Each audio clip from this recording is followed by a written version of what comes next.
Le nageur peut améliorer son alignement à 3 niveaux différents: le corps, les jambes et les bras.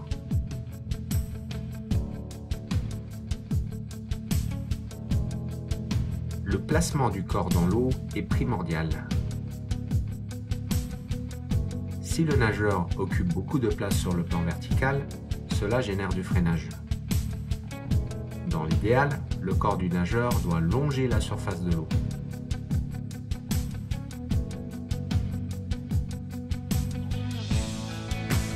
Le nageur doit également faire attention à son alignement latéral.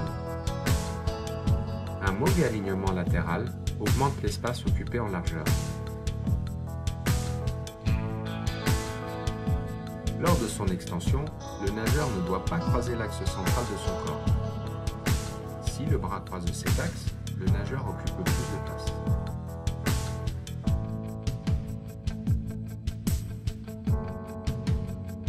Le roulis du corps affecte également l'alignement latéral.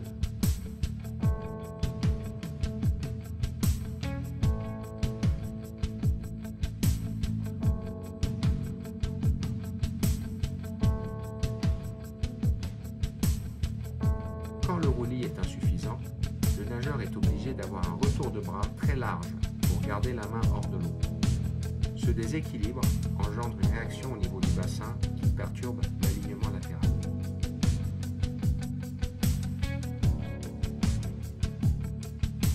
Les muscles du tronc interviennent au niveau de l'alignement.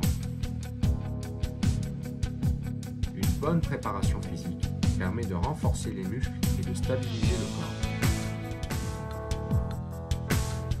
La place occupée par le battement ne doit pas gêner la progression dans l'eau. Un battement trop profond perturbe l'alignement vertical en plus d'être source de fatigue. Le battement peut également perturber l'alignement latéral.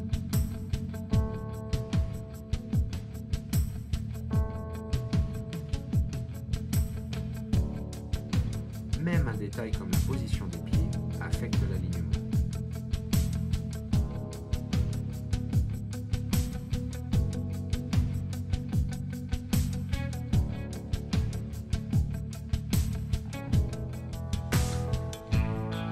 C'est lors de la rentrée que le nageur doit être le plus attentif à l'alignement de ses bras. Le bras doit être en ligne avec la surface de l'eau. Il est important d'éviter d'avoir un angle entre la surface de l'eau et le bras lors de la rentrée. L'alignement est également perturbé si le poignet est cassé quand le bras progresse vers l'avant. La main doit se glisser sous la surface de l'eau.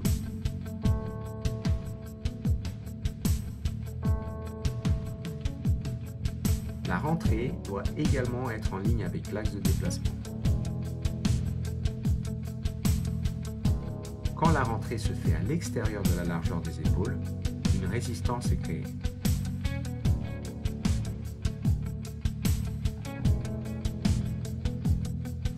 Bien nager, c'est être capable de gérer l'alignement et la propulsion au cours de la même action. Pour améliorer votre alignement, occupez le moins de place possible sur le plan latéral, sur le plan vertical, au niveau du corps, des jambes et des bras.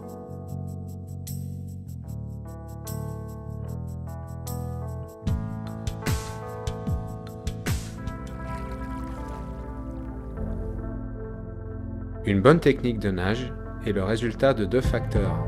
D'une part, un bon alignement et d'autre part, une propulsion efficace. Pour se projeter vers l'avant, le nageur oriente ses appuis vers l'arrière. L'erreur la plus fréquente est de mal orienter les appuis, soit vers le fond ou vers la surface.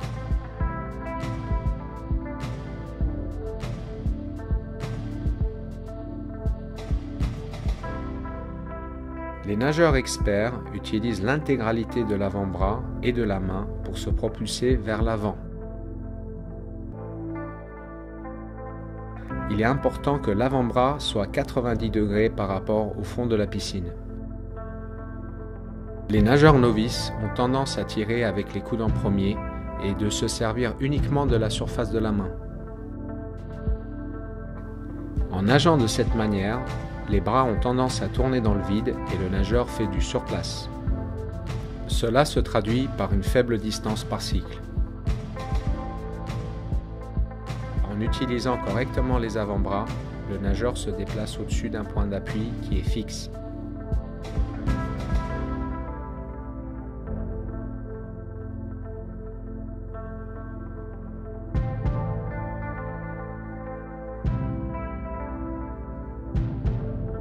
Si la trajectoire de la main s'éloigne trop de l'axe central, il y a une perte de force.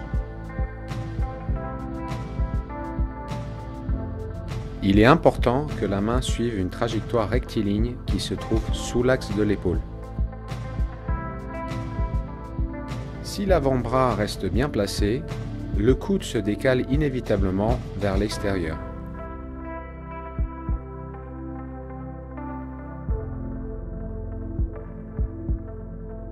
Les bons nageurs restent relâchés pendant une majorité du cycle et contractent leurs muscles uniquement pendant la traction sous-marine.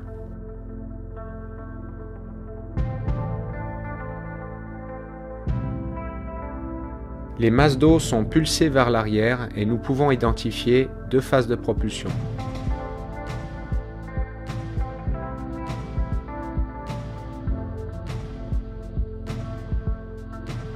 La majorité du déplacement vers l'avant est générée par la première phase de propulsion.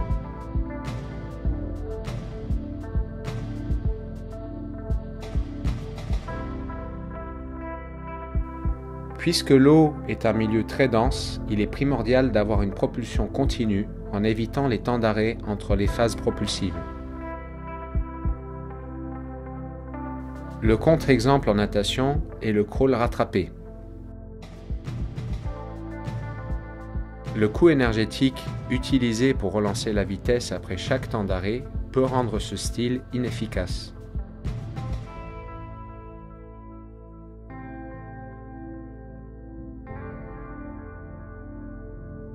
Dans toutes les nages, une propulsion efficace est le résultat d'une orientation correcte des appuis, de l'utilisation des bons muscles au bon moment et de la continuité.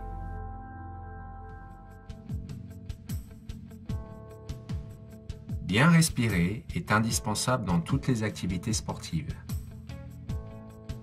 Elle permet d'optimiser le rendement mental et musculaire pendant l'effort. Une bonne respiration diminue le stress, rythme la nage, repousse la fatigue et améliore l'amplitude de nage. Il est plus facile d'avoir un rythme de bras constant si la respiration est régulière.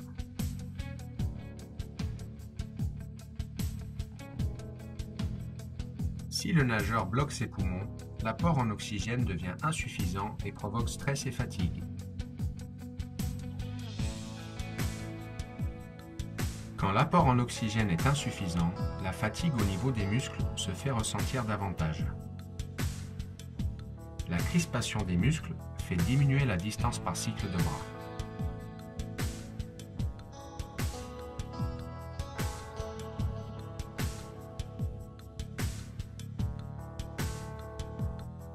Le nageur peut améliorer sa respiration à 3 niveaux différents.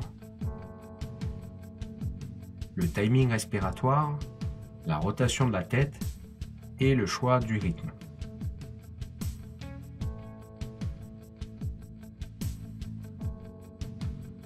L'action respiratoire est composée de 2 phases. L'inspiration et l'expiration.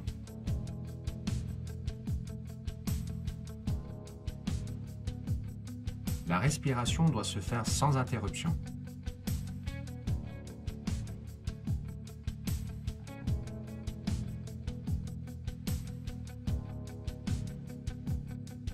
L'expiration prend plus de temps que l'inspiration. Il est indispensable d'expirer pendant que le visage est dans l'eau, de manière à minimiser le temps passé sur le côté.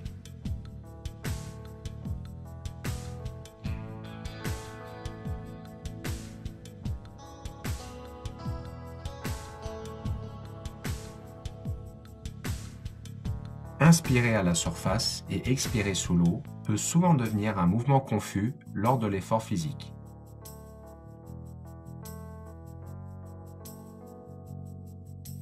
Bloquer sa respiration sous l'eau oblige le nageur à expirer et à inspirer à la surface.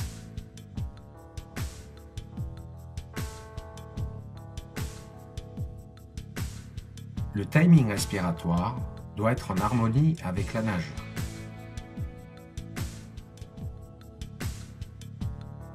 La rotation de la tête peut perturber l'alignement et la propulsion.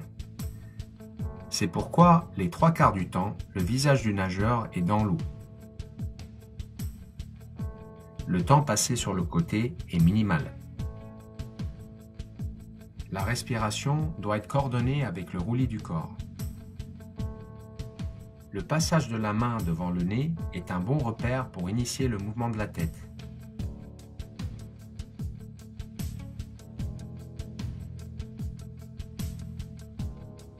Si le nageur tourne la tête trop tôt, il sera obligé de relever la tête pour sortir la bouche de l'eau.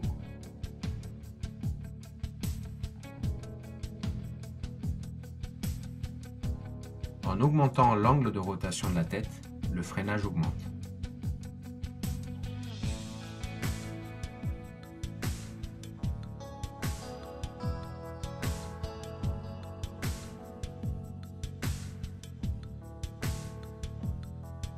Avec un bon timing, il est possible de respirer dans le creux de la vague et de réduire l'angle de rotation de la tête.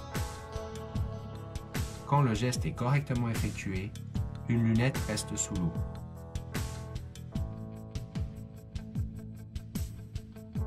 La prise d'appui est un bon repère pour le retour de la tête dans l'eau. La tête doit être dans l'axe au moment où la propulsion commence.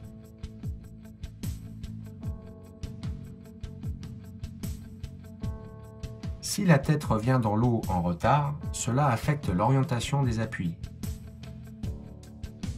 et la propulsion est moins efficace.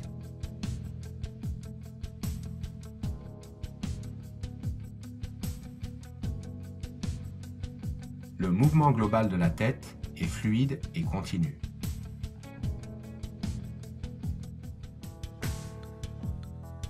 Les facteurs qui affectent le choix du rythme sont la force du battement, la masse musculaire des cuisses étant importante, cela consomme beaucoup d'oxygène. Le tempo des bras, plus ce dernier est bas, plus le nageur est obligé de respirer fréquemment pour avoir un apport en oxygène correct. La durée de l'effort, plus l'effort est long, plus il faut de l'oxygène. La nage sans respiration est employée par les sprinteurs pour les épreuves de moins de 30 secondes qui ne nécessitent pas d'oxygène. La tête fixe permet de réduire le freinage au maximum et favorise un tempo élevé. La respiration 2 temps apporte de l'oxygène plus fréquemment, ce qui est utile quand le tempo est bas ou quand le battement de jambes est assez fort. Aussi, la respiration 2 temps permet de respirer du côté où les nageurs se sentent le plus à l'aise, ce qui est important chez les personnes qui appréhendent le milieu aquatique. La respiration 3 temps permet de travailler la symétrie et l'équilibre.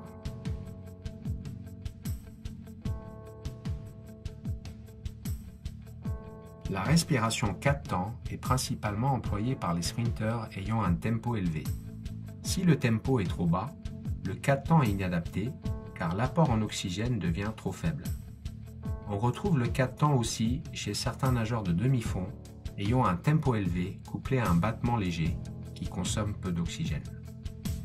Puisque la respiration affecte l'alignement et la propulsion, il est important qu'elle soit bien gérée. Pour une respiration efficace, minimisez le temps passé avec la tête sur le côté, expirez quand le visage est dans l'eau, ne jamais bloquer les poumons, synchronisez la respiration avec le roulis du corps et restez fluide et ne jamais sortir plus d'une lunette de l'eau.